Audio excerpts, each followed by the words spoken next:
ya. Benar-benar Benar-benar ini ini belajar belajar dari dari rumahnya, rumahnya, meskipun meskipun virtual. virtual, tapi masih digabung ya Bu, dengan pertemuan atau tatap muka secara langsung, supaya tidak bosan Iya. dan juga, mengatasi keterbatasan siswa yang tidak bisa mengakses internet tentunya. Nah, selengkapnya Ibu mungkin bisa cerita pada kami bagaimana praktik baik SDN 007 Cipaganti menjalani belajar dari rumah sekarang ini. Kami persilakan Ibu Lilis. Ya, terima kasih kepada Ibu Yuni sebagai moderator, juga mohon izin kepada Ibu Irjen Kemendikbud, Ibu Katarina, dan mohon izin juga kepada Bapak Hendarman untuk memberikan sedikit cerita yang terjadi selama PJJ di sekolah kami. Semua ini dengan keadaan situasi dan kondisi seperti sekarang di masa pandemi, pelaksanaan pembelajaran di sekolah itu harus mengikuti aturan dan kebijakan-kebijakan pemerintah. Di antaranya banyak sekali kami mengacu kepada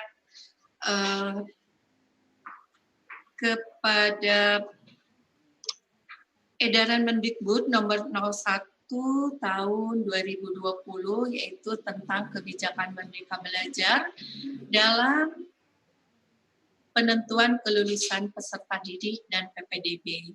Kami melaksanakan kelulusan maupun PPDB itu secara online. Kelulusan berbeda dengan tahun dulu, kelulusan kelas 6 itu dilaksanakan melalui virtual. Juga PPDB dilaksanakan secara online, sampai kepada daftar ulang juga kami menjalankan secara online. Cuman ada beberapa masyarakat yang tidak mempunyai sama sekali alat komunikasi dan ada yang tidak dari TK sendiri kami layani di sekolah, tetapi dengan menggunakan protokoler kesehatan yang sangat ketat sekali. Ada juga edaran Mendikbud nomor 3 dan nomor 4 mengenai pencegahan coronavirus ya pada satuan pendidikan, juga tentang pelaksanaan kebijakan pada pendidikan di masa penyebaran COVID. Nah, ini untuk menyelamatkan siswa-siswi kita sesuai aturan, maka di sekolah itu dilaksanakan pembelajaran secara daring dan luring. Ketika pembelajaran secara daring, itu kita melihat 3 bulan ke belakang ya Bu, ketika ada pandemi pertama itu di bulan Maret. Nah, di bulan Maret itu kita semua merasa kaget dengan tiba-tiba harus pembelajaran di rumah tanpa ada persiapan baik bagi siswanya maupun bagi gurunya, yang akhirnya gurunya memberikan pembelajaran di rumah itu tanpa ada persiapan, tanpa ada program. Ketika berjalannya 3 bulan itu, kami mengadakan evaluasi selama PJJ 3 bulan ke belakang. Ternyata banyak sekali kendala-kendala yang kami temui. Di antaranya yaitu alat komunikasi. Banyak siswa, karena kami walaupun di Kota Bandung, masih ada siswa yang belum mempunyai alat komunikasi sama sekali. Ada juga yang mempunyai alat komunikasi tetapi berebutan dengan ibu bapaknya yang bekerja sehingga baru bisa mengerjakan tugasnya itu nanti setelah ibu bapaknya pulang kerja. Tetapi yang paling sekali yang menjadi hambatan atau kendala yaitu faktor terbesar keterlibatan orang tua. Inilah orang tua yang harusnya sangat dominan ketika PJJ dilaksanakan di rumah masing-masing. Ya karena mungkin keadaan ekonomi juga, kadang orang tua tidak membimbing secara langsung sehingga pembelajaran materi tidak tersampaikan secara sempurna. Nah, supaya bagaimana terjalinnya antara sekolah dengan orang tua agar tercapai pendidikan yang setidaknya walaupun tidak 100% berhasil, karena memang sekarang sedang PJJ itu tidak mungkin kita akan mengejar kurikulum penuh untuk tercapainya suatu pembelajaran ya. Supaya terjalin kerjasama yang baik antara guru dan orang tua, maka kami mengarahkan, lanjut, ya, kami mengarahkan guru supaya interaktif. Jadi guru itu menjemput bola, ya, harus interaktif, banyak komunikasi dengan orang tua, karena memang orang tualah yang akan menjadi leadernya di rumah, bukan lagi guru. Guru memberi, memfasilitator, tetapi orang tualah yang menjadi sangat pentingnya dalam pembelajaran PPB ini. Kemudian membuka ruang komunikasi antara orang tua dan wali kelas. Sekolah kami membuat grup WA untuk komunikasi baik orang tua, wali kelas, dan saya sendiri sebagai kepala sekolah ikut masuk ke dalam grup WA itu untuk bisa memantau perkembangan siswa, untuk bisa melihat apalagi kendala yang ada sehingga siswa tidak belajar seperti biasanya. Juga kami menjadwalkan Zoom meeting dengan orang tua. Nanti ada program sebulan sekali untuk Zoom meeting dengan orang tua agar terjalinnya komunikasi, sehingga pembelajaran tidak lagi menjadi jenuh dan membosankan bagi siswa. Agar pembelajaran jarak jauh, lanjut, ya, agar pembelajaran jarak jauh itu sangat menyenangkan bagi siswa, karena kemarin masukan dari siswa banyak sekali yang bilang saya ingin sekolah karena jenuh di rumah. Begitupun orang tua. Nah, kami mengadakan di sekolah itu kiat-kiatnya bagaimana supaya pembelajaran PJJ ini menyenangkan bagi siswa pada adaptasi kebiasaan baru ini. Seru belajar kebiasaan baru itu harus ditingkatkan pada siswa, karena sekarang siswa itu sudah mulai agak bosan, agak jenuh dengan pembelajaran terus-menerus di rumah. Maka kami pun sekolah mengambil kebijakan untuk satu, peningkatan kompetensi guru di bidang IT. Jadi yang kami bidik, saya sebagai pimpinan di sekolah, yang kami bidik itu adalah gurunya dulu. Gurunya itu harus mampu menggunakan IT. Nah, dengan tadi menghubungkan dengan dana BOS, kebetulan ada juga untuk peningkatan mutu guru, maka kami menggunakannya dengan mengadakan workshop IHT, yaitu workshop membuat media pembelajaran. Contohnya dengan membuat email, supaya guru bisa membuat email sendiri. Tentunya guru sudah bisa semua, cuman untuk membuat email bagi siswanya harus mampu juga. Kemudian guru itu harus mampu mengadakan Zoom meeting sendiri. Guru harus mampu menjadi host di Zoom meeting untuk bertemu dengan siswanya maupun dengan orang tua. Juga guru harus mampu membuat video pembelajaran. Jadi hasil evaluasi yang kemarin itu, guru itu belum sampai dengan membuat video pembelajaran sendiri. Jadi yang digunakan adalah video pembelajaran yang ambil dari YouTube, terus tugas-tugas. Kalau sekarang, guru itu sudah mampu membuat video pembelajaran sendiri. Kemudian penguatan kembali melalui komunitas guru. Komunitas guru itu seperti kelompok kerja guru yang disebut dengan KKG.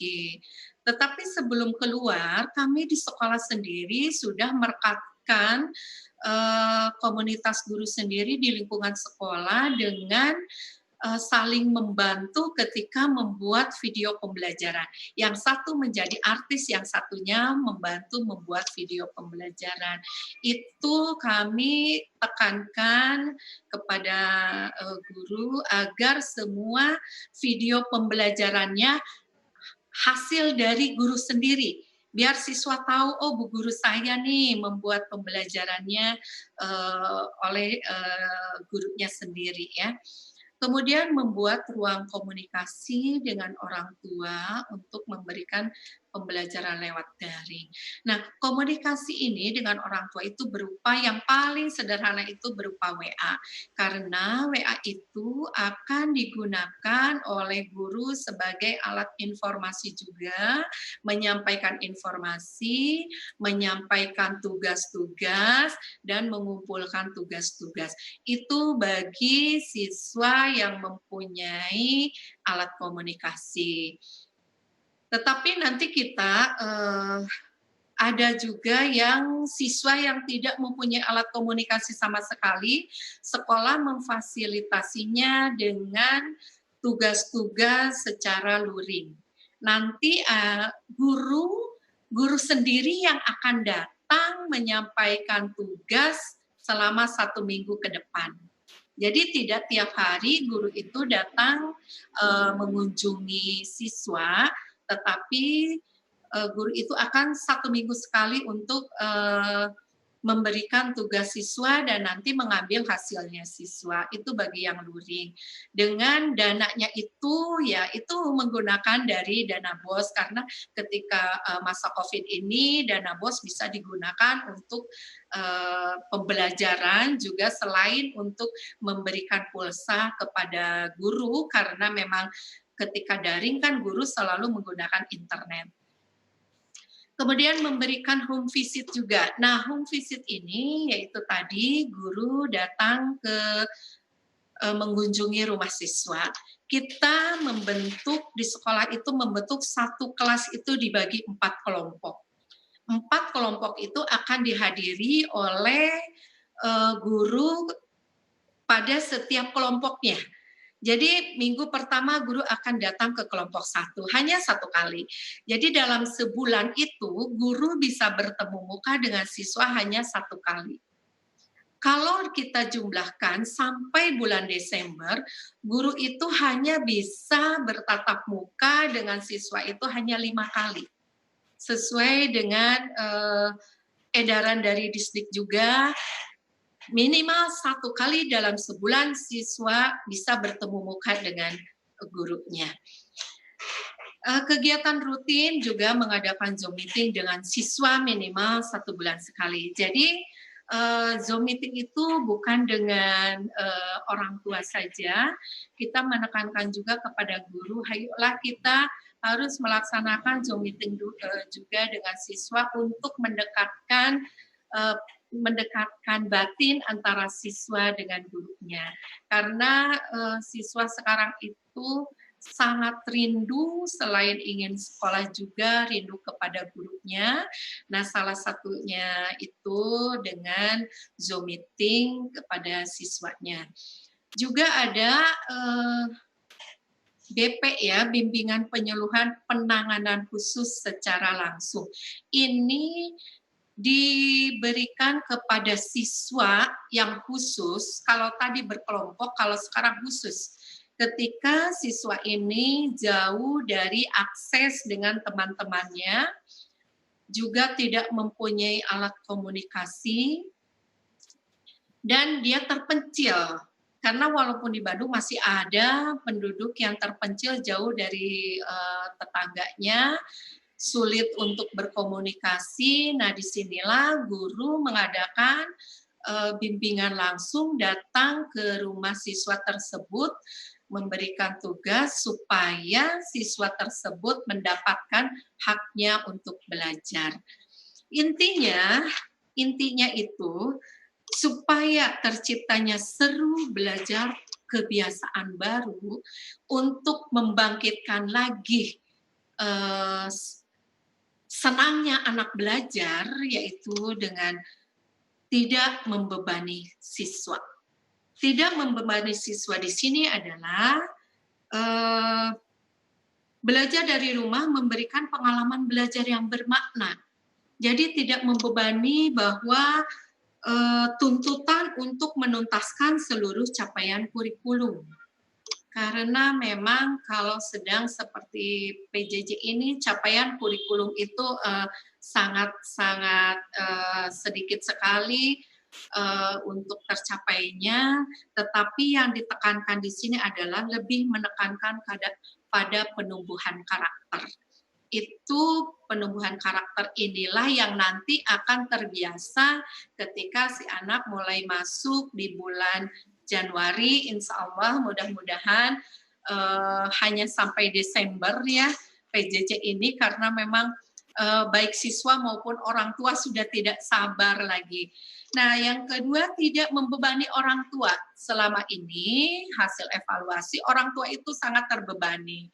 Selain oleh kuota, juga oleh harus membimbing putra-putrinya di rumah, karena memang siswa itu kalau dalam koridor pendidikan lebih percaya kepada gurunya daripada kepada orang tuanya.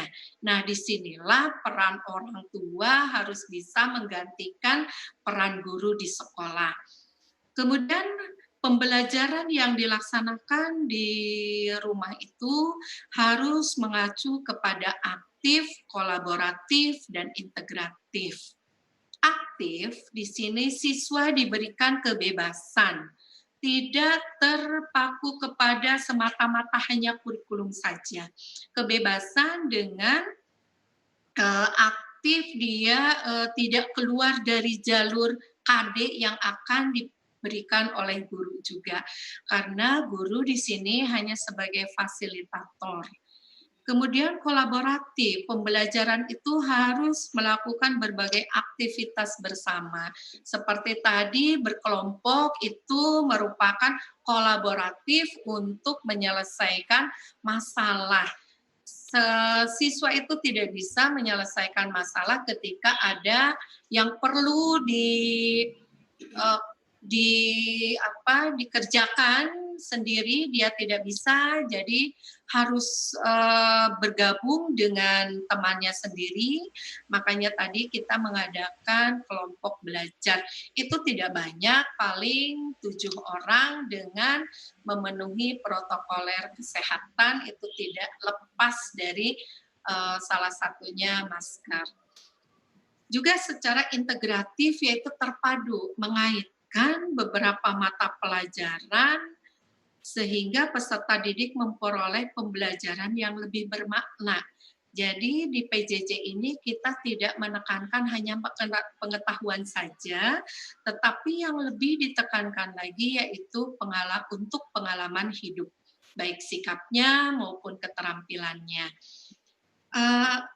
Juga menekankan pada penumbuhan karakter ya. Di sini penumbuhan karakternya berupa religius, mandiri.